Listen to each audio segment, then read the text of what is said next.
नमस्कार, success motivate channel में आपका स्वागत है।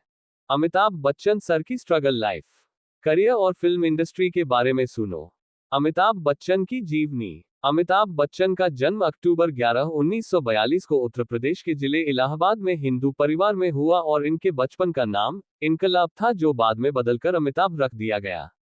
इनकलाब नाम जो है वो आजादी की लड़ाई में इस्तेमाल होने वाले नारे इनकलाब 6 जिंदाबाद से प्रेरित था। अमिताभ नाम का मतलब होता है 66, ऐसा दीपक जो कभी नहीं बुझे। अमिताभ के पिता हरिवंश राय बच्चन जो खुद एक मशहूर हिंदी के कवि थे और उनकी माता तेजी बच्चन जो कराची से वास्ता रखती है, ने ही उन्हें स्टेज की दुनिया में आने के प्रेरित किया। वैसे आपके जानने लायक एक दिलचस्प बात और भी है कि अमिताभ का उपनाम श्रीवास्तव है, लेकिन इनके पिता ने अपनी रचनाओं को बच्चन नाम से प्रकाशित करवाया, जिसके कारण उसके बाद पूरे परिवार के साथ यह नाम जुड़ गया। करियर और फिल्म इंडस्ट्री। शुरू में अमिताभ के लिए चीजें आसान थी, क्योंकि इन्हें फिल्मों की दुनिया में आने के लिए किसी भी तरह की दिक्कत का सामना नहीं करना पड़ा, और इसकी वजह है अमिताभ बच्चन की राजीव गांधी से मित्रता होना, क्योंकि इसी वजह से इंदिरा गांधी के हाथ का लिखा सिफारिशी खत की वजह से उन्हें के अब्बास की फिल्म साथ हिंदुस्तानी में आराम से काम करने का मौका मिल गया। वैसे हम ये कह सकते हैं कि ऐसा तो है कि अमिताभ ने अपने टैलेंट और अभिनय के दम पर इंडस्ट्री में बादशाह का मुकाम हासिल किया हो, या किसी और भी पैमाने पर अमिताभ बच्चन को हम महान कह सकते हैं, लेकिन एक बात तो है, जितनी आसानी से अमिताभ को बॉलीवुड में काम मिला वो भी इंदिरा गांधी के सिफारिशी खत की वजह से, तो मेरे गले से अमिताभ को महान कहने की बात गले नहीं उतरती है, क्योंकि अगर हम रणवीर सिंह जैसे सितारों की बात करें तो मुझे तो उनके सरीखे सितारे ही महान लगते हैं आज के समय में, जिन्होंने एक संघर्ष के बाद सितारा बनने का मुकाम हासिल किया है। हालांकि अमिताभ ने फिल्मों में दुनिया में अपना हाथ आजमाने से पहले एक शिपिंग कंपनी में नौकरी की थी, और बाद में इनके मां के द्वारा उत्साहित करने के बाद ये नौकरी छोड़ के मुंबई आ गए थे। वहां इन्हें काम करने के लिए 800 रुपये महीना वेतन मिलता था। शिक्षा। अमिताभ बॉलीवुड के उन अभिनेताओं में भी है जिन्होंने अच्छी खासी पढ़ाई करी है, क्योंकि बॉयज हाई स्कूल में पढ़ाई के बाद इन्होंने शेरवुड कॉलेज जो नैनीताल में है से आर्ट में अपनी ग्रेजुएशन की हुई है। साथ ही इसके बाद विज्ञान में स्नातक स्तर की पढ़ाई के लिए दिल्ली के प्रसिद्ध केएमसी कॉलेज से पढ़ाई की, और इसके बाद मां के लिए ज्ञान प्रबोधिनी कॉलेज जो इलाहाबाद में है से की। सफलता के लिए संघर्ष। वैसे अमिताभ को भले ही फिल्मों में आने के लिए संघर्ष नहीं करना पड़ा, लेकिन बाद के दिनों में चीजें इनके लिए मुश्किल थी, और यही वजह है कि न केवल अमिताभ बच्चन की पहली फिल्म ने कोई अच्छा प्रदर्शन कमाई के हिसाब से नहीं किया, लेकिन इस फिल्म में इनकी भूमिका के लिए इन्हें सर्वश्रेष्ठ नवागंतुक अभिनेता के लिए पुरस्कार मिला, और इसके बाद करीब 7 साल तक के अपने संघर्ष में इन्हें कोई विशेष सफलता निर्माता और निर्देशक महमूद साहब के घर में रुके स्टार बनने। अमिताभ बच्चन की जिंदगी में स्टार बनने के लिए महत्वपूर्ण मोड़ तब आया जब 1973 में आई प्रकाश मेहरा की एक फिल्म में इन्हें एक इंस्पेक्टर का रोल मिला, जिसमें इनके किरदार का नाम इंस्पेक्टर खन्ना था, और उस किरदार में अमिताभ बच्चन एकदम अलग तरह के रोल में थे, और साथ ही इनकी भारी आवाज जिसके लिए इन्हें ऑल इंडिया रेडियो में बोलने वाले के पद के लिए निकाल दिया गया था, वही इनकी खासियत भी बनी। ऐसे में जनता के लिए अमिताभ का ये रूप बहुत पसंद आने वाला था, और इसके बाद बॉलीवुड के एक्शन हीरो और अंग्री यंगमैन के रूप में एक नई छवि अमिताभ की जनता के बीच में बनी, जिसने इन्हें बेहद लोकप्रिय बना दिया। ये वही साल था जिसमें अमिताभ ने जय भादुड़ी से शादी करी, और कह सकते हैं कि अमिताभ के साथ अब उनका लेडी लक भी था, क्योंकि इसी साल अमिताभ बच्चन ने जया के साथ 3 जून को बंगाली संस्कार से विवाह भी किया था। Life changing events. 1976 से लेकर 1984 तक अमिताभ को अपनी कई सारी कामयाब फिल्मों की वजह से बहुत सारे पुरस्कार भी मिले, जिसमें उनकी बेहद कामयाब दीवार और शोले जैसी फिल्म भी है। शोले तो बॉलीवुड के इतिहास में सबसे कामयाब फिल्मों में से एक है।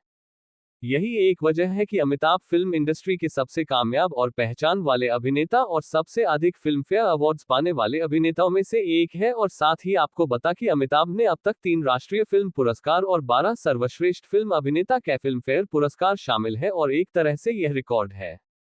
1984-1987 तक संसद के निर्वाचित सदस्य के रूप में भी इन्होंने अपनी भूमिका दी है। असल में 1984 में इंदिरा गांधी की हत्या के बाद अपने दोस्त राजीव गांधी की सलाह पर वो राजनीति में उतरे और इलाहाबाद की लोकसभा सीट से चुनाव लड़े, और राजनीति के चाणक्य कहे जाने वाले हेमवती नंदन बहुगुणा को हरा दिया। लेकिन कुछ समय बाद ही, यानी राजनीति में आने के 3 साल बाद ही, अमिताभ बच्चन ने राजनीति को अलविदा कह दिया। अमिताभ बच्चन ने एक्टिंग के अलावा भी पार्श्व गायक के रूप में भी अपना योगदान दिया है, साथ ही एक अच्छे विज्ञापनकर्ता के रूप में भी अमिताभ की पहचान बनी हुई है और उम्र के इस दौर में भी जब वो 73 साल के हो चुके हैं अभी भी सक्रिय है। कौन बनेगा करोड़पति शो में भी इन्होंने होस्ट के तौर पर काम किया है और अमिताभ बच्चन को पसंद करने वाले करोड़ों में है। अमिताभ ने 12 से अधिक फिल्मों में डबल रोल किया है और एक फिल्म महान के लिए तो उन्होंने ट्रिपल रोल भी किया है। आज के दिन में अमिताभ के पास एक खास मुकाम है और इसी वजह से इन्हें फ्रांस के एक शहर द्यूविले की मानद नागरिकता भी इनके योगदान को देखकर मिली है, जो किसी भी विदेशी नागरिक के लिए न केवल सम्मान की बात है बल्कि बहुत ही दुर्लभ लोगों के पास ये है, क्योंकि यह केवल ब्रिटेन की महारानी एलिजाबेथ द्वितीय के पास और पहली बार अंतरिक्ष में प्रवेश करने वाले रूसी अंतरिक्ष यात्री यूरी गागारिन तथा पोप जॉन पॉल द्वितीय को ही दिया गया है। बच्चों और परिवार। अमिताभ बच्चन की 2 संतानें हैं, अभिषेक बच्चन और श्वेता नंदा बच्चन, जिसमें से अभिषेक बच्चन भी खुद अभिनेता है और अभिषेक का विवाह ऐश्वर्या राय के साथ हुआ है, जो बेहद खूबसूरत अभिनेत्री रह चुकी है और सलमान खान की एक्स गर्लफ्रेंड भी रह चुकी है।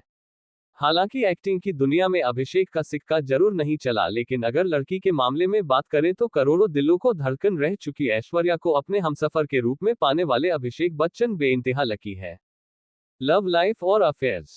अमिताभ के अफेयर्स की बात करें तो सन 1978 में अमिताभ और रेखा के बीच बती नजदीकियों को लेकर न केवल अमिताभ के घर में बहुत हंगामा हुआ बल्कि देश भर के अखबारों में भी यह सुर्खियां बनती जा रही थी। इस बारे में सुना गया है कि रेखा दिल ही दिल में अमिताभ बच्चन को बहुत पसंद करती थी, लेकिन उन्होंने सही तरीके से कभी इसे जाहिर नहीं किया और न ही अमिताभ ने इस रिश्ते के बारे में कभी कुछ कहा, जिसकी वजह से मामला रहस्यमयी होता गया और शायद इसी वजह से जय ने रेखा को इस बारे में बात करने के लिए डिनर पर बुलाया था। सामाजिक रूप से सक्रिय। अमिताभ बच्चन सोशल साइट्स पर भी काफी एक्टिव रहते हैं और अपने फैंस के साथ जुड़े रहने के लिए ब्लॉग और फेसबुक और ट्विटर पर भी काफी सक्रिय रहते हैं। अमिताभ बच्चन के बारे में शिवसेना प्रमुख रह चुके स्वर्गीय बाल ठाकरे यहां तक कह चुके हैं कि अमिताभ के योगदान को देखते हुए उन्हें भारत रत्न देना तो बनता है, क्योंकि ऐसे भी देश है जहां लोग भारत के राष्ट्रपति और प्रधानमंत्री के बारे में नहीं जानते, लेकिन वो अमिताभ बच्चन को जानते हैं। ऐसे में उन्हें भारत रत्न दिया जाना सही है। साथ ही यह बात ऐसे समय में कहीं गर्लफ्रेंड भी रह चुकी है। हालांकि एक्टिंग की दुनिया में अभिषेक का सिक्का जरूर नहीं चला, लेकिन अगर लड़की के मामले में बात करें तो करोड़ों दिलों को धड़कन रह चुकी ऐश्वर्या को अपने हमसफर के रूप में पाने वाले अभिषेक बच्चन बेइंतहा लकी है। लव लाइफ और अफेयर्स। अमिताभ के अफेयर्स की बात करें तो सन 1978 में अमिताभ और रेखा के बीच बती नजदीकियों को लेकर न केवल अमिताभ के घर में बहुत हंगामा हुआ बल्कि देश भर के अखबारों में भी यह सुर्खियां बनती जा रही थी। इस बारे में सुना गया है कि रेखा दिल ही दिल में अमिताभ बच्चन को बहुत पसंद करती थी, लेकिन उन्होंने सही तरीके से कभी इसे जाहिर नहीं किया और न ही अमिताभ ने इस रिश्ते के बारे में कभी कुछ कहा, जिसकी वजह से मामला रहस्यमयी होता गया और शायद इसी वजह से जय ने रेखा को इस बारे में बात करने के लिए डिनर पर बुलाया था। सामाजिक रूप से सक्रिय। अमिताभ बच्चन सोशल साइट्स पर भी काफी एक्टिव रहते हैं और अपने फैंस के साथ जुड़े रहने के लिए ब्लॉग और फेसबुक और ट्विटर पर भी काफी सक्रिय रहते हैं। अमिताभ बच्चन के बारे में शिवसेना प्रमुख रह चुके स्वर्गीय बाल ठाकरे यहां तक कह चुके हैं कि अमिताभ के योगदान को देखते हुए उन्हें भारत रत्न देना तो बनता है, क्योंकि ऐसे भी देश है जहां लोग भारत के राष्ट्रपति और प्रधानमंत्री के बारे में नहीं जानते, लेकिन वो अमिताभ बच्चन को जानते हैं। ऐसे में उन्हें भारत रत्न दिया जाना सही है। साथ ही यह बात भी गौर करने लायक है कि उन्होंने यह बात ऐसे समय में कही थी जब महाराष्ट्र में मराठी बनाम उत्तर भारतीय विवाद चल रहा था। ऐसे सक्सेसफुल व्यक्ति के बारे में वीडियो देखने के लिए मुझे सब्सक्राइब करो। मिलते हैं अगली वीडियो में, तब तक के लिए बाय गाइस।